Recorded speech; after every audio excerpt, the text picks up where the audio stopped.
کہ سیاستہ میں حدیث ہے، نبی پاک علیہ السلام نے فرمایا جس کے دل میں خواہش ہونا کہ بندے میرے آنے پہ کھڑے ہو وہ بندہ جہنمی ہے۔ جو نفس کی یہ خواہش فان ہے کہ میں آؤں تو جناب دنیا کھڑی ہو جائے، ان سے اب سنجیدگی، اچھا طریقہ، خوبصورت، بہت ساری محفلوں میں لوگ میرے پیچھے دوڑتے ہیں ملنے کے لیے، اور میں چاہتا بھی ہوں کہ سب سے مل لوں، لیکن دو تین چیزیں ہوتی ہیں۔ ایک تو بعض اوقات انتظامی معاملات ہوتے ہیں، دوستوں کا خیال ہوتا ہے، انتظامی لوگوں کا خیال ہوتا ہے کہ جلسہ منتشر ہونا چاہیے، لوگ زیادہ ہیں تو یہ منتشر ہو جائے۔ دوسرا یہ ہوتا ہے کہ ایک جگہ جانا نہیں ہوتا، کئی جگہوں پہ جانا ہوتا ہے ایک دن، تو جس دوسری جگہ جانا ہوتا ہے وہ یہ تو پوچھتے ہی نہیں ہے کہ آپ نکلے کہ نہیں نکلے، یہ نہیں پوچھتے، وہ تو پوچھتے ہیں کتنے پہنچے ہو۔ یہ پہلا سوال وہ کرتے ہی نہیں کہ آپ وہاں سے نکلے کہ نہیں نکلے، وہ تو پوچھتے ہیں کہ تسی پہنچے کتنے ہو۔ تو اب چونکہ آگے جانا ہوتا ہے تو اس لیے رکنا اور سب سے ملنا بعض اوقات یہ نہایت مشکل ہوتا ہے۔ باقی یہ کہ میں پھر ایک دفعہ عرض کروں گا، اور میں کوئی کسی قسم کی میری طبیعت ہی نہیں ہے اس طرح کا کوئی ماحول بنانے کی، میں سچ مچ سمجھتا ہوں کہ آپ دیکھیں نا، بے لوس لوگ آئے ہیں، بہت سارے لوگ دور بیٹھے ہیں، جگہ بھی ٹھیک نہیں ملی، کھڑے ہو کے سن رہے ہیں، تو مجھے تو پتہ ہے نا جو رب و رسول کی رضا کے لیے تکلیف کہتا ہے اسے اللہ اجر کتنا عطا۔ آپ بڑے قیمتی لوگ ہیں، کوئی بندہ بھی ایسا نہیں جو ایسا ہو کہ میں سمجھوں کہ میں اس بندے سے افضل ہوں۔ اللہ تعالیٰ آپ سب کو برکت عطا کرے، آپ کو اللہ اپنی رحمت عطا فرمائے۔ دو چار باتیں مختصر سے وقت میں آپ کی خدمت میں عرض کرنی ہے۔ اللہ تبارک و تعالیٰ نے انسان کو پیدا کیا ہے، انسان کا جب شعور بیدار ہو جاتا ہے نا تو پھر وہ معرفت چاہتا ہے۔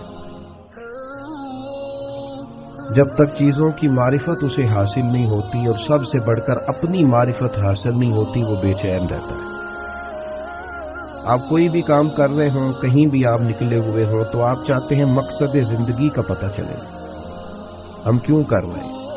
بہت ساری دولت کمانے والے لوگ کہہ رہے بیٹے آپ بیٹھ جاؤ، اللہ آپ کو سلامت رکھے، آپ سے ملیں گے بعد، لیکن اچھا نہیں لگتا نا ایک آدمی سے اس طرح خدمت دینا، اللہ آپ کو برکت۔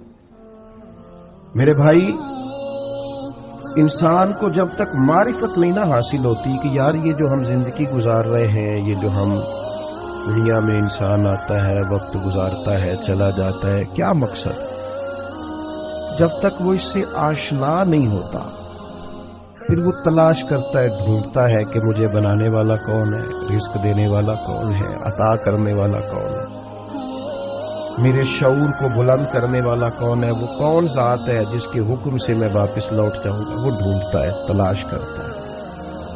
اور جب تک یہ معرفت نصیب نہیں ہوتی اتنی دیر تک انسان بے چین اور بے قرار رہتا ہے۔ اللہ تعالیٰ نے ہم پر کرم فرمایا اور ہمیں اپنے پیارے محبوب عطا کیے۔ رب فرماتا ہے یہ محبوب پتہ کیا کریں گے، وَدَاعِيًا إِلَى اللَّهِ بِإِذْنِهِ، یہ تمہیں رب کی طرف دعوت دیں گے اس کے اذن سے، یہ تمہیں اللہ کی جانب بلائے، یہ تمہیں معرفت الہی دیں گے، تمہیں مقصد حیات سمجھائیں گے، تمہیں بتائیں گے تمہارا پیدا کرنے والا کون ہے، پالنے والا کون ہے، شعور دینے والا کون ہے۔ یہ محبوب تمہیں معرفت دے، کس کی طرف سے تم آئے ہو اور کس کی طرف تمہیں لوٹ کر جانا۔ یہ محبوب داعی اللہ والسراجم منیرا، اور ان کی ہدایت اتنی بلند ہے کہ ہم نے انہیں چمکتا ہوا آفتاب بنا کے دیا، ہر چیز روشن کر کے دکھائی۔ رسول پاک معرفت کے سارے دروازے کھولے، نبی پاک علیہ السلام نے لوگوں کو آشنا کیا کہ تمہیں پیدا کرنے والا رب کریم ہے، اور اس نے صرف تمہیں پیدا ہی نہیں فرمایا، وہ تم سے محبت بھی بڑی کرتا ہے۔ حضور علیہ الصلوۃ والسلام فرماتے اللہ نے مخلوق کو پیدا کرنے سے پہلے اپنے پاس اپنے عرش پر یہ تحریر لکھ دی تھی کہ لوگوں یاد رکھنا میرا غضب زیادہ نہیں ہے، میری رحمت ہی زیادہ ہے، میرے غضب پر میری رحمت کا غلبہ ہے۔ اس نے تمہیں پیدا کیا ہے اور وہ کریم ہے، وہ مہربان ہے، وہ ستار ہے، وہ معاف کرنے والا، اس کی معرفت بھی۔ نبی پاک علیہ الصلوۃ والسلام نے لوگوں کو، اور ایک بار یاد رکھنا کیونکہ ہمیں مفت میں ملا ہے عقیدہ توحید و رسالت، ہمیں بغیر جد و جہد کے، ریسرچ کے، تحقیق کے ملا ہے عقیدہ آخرت، ہمیں اس کی قدر نہیں ہے۔ زندگی میں سب سے زیادہ تکلیف میں وہ لوگ ہوتے ہیں جو گمراہ ہوتے ہیں۔ گمراہ کا معنی کیا ہے؟ سادہ، جس کا راہ گم ہو جائے۔ مجھے بتاؤ، جس کا رستہ ہی گم ہو جائے، بھٹکتا نہیں پھرتا وہ بندہ؟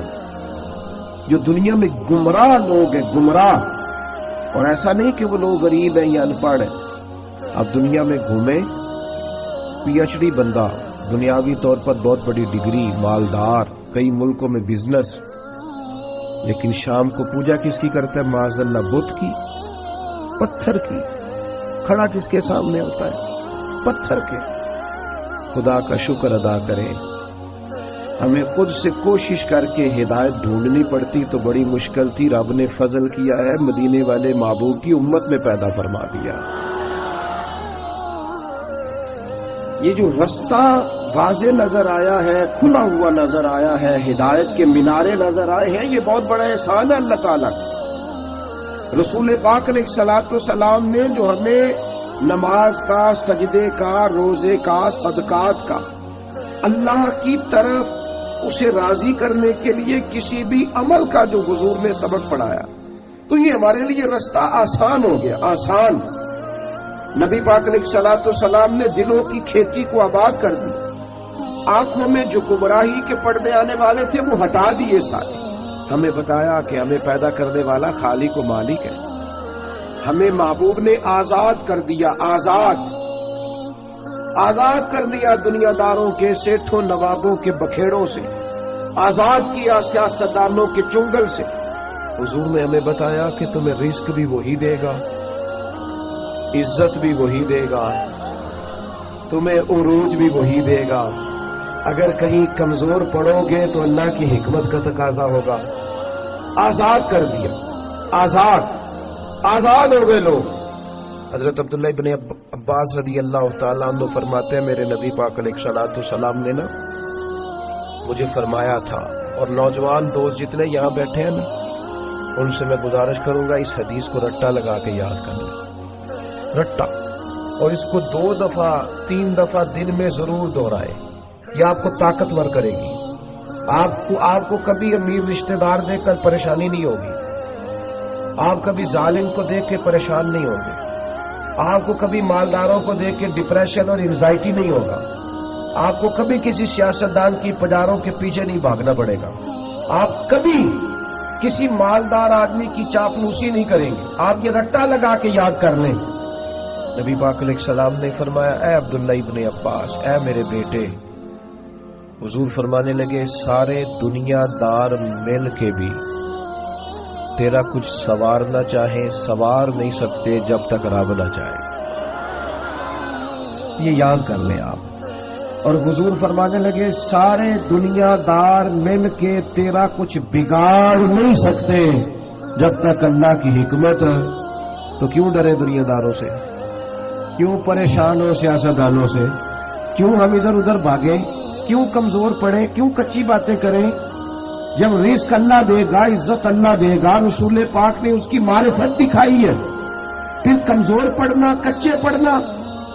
یہ جو اللہ کے نیک بندے ہوتے تھے نا، اسی لیے تو پکے ہوتے تھے، کچے مکان میں سکون سے سوتے تھے، ایک روٹی کھا کے نیند مزے کی آتی، اسی کسی دے کچھ نہیں جی لگ دے، نہ کوئی ساڈا دردی، کوئی ضرورت ہی نہیں، ادھر ادھر نظر جھکانی کوئی نہیں، پریشان ہونا ہی نہیں، تکلیف میں آنا ہی نہیں۔